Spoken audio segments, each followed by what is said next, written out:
భవనాన్ని ఇచ్చుకొచ్చి గదిలో మార్చి మళ్ళీ కట్టారో ఏమో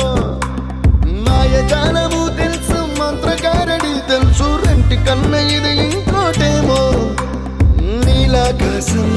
నేలాకొస్తే ఇట్టాగే ఉంటాదో ఏమో ఈ సంతోషం దాచాలంటే హృదయాలు ఓ వంద కావాలేమో ఇంతందంగా ఉంటుందా ఈ లోకం ఇన్నాళ్ళు ఈ మనసుకి తెలియాలే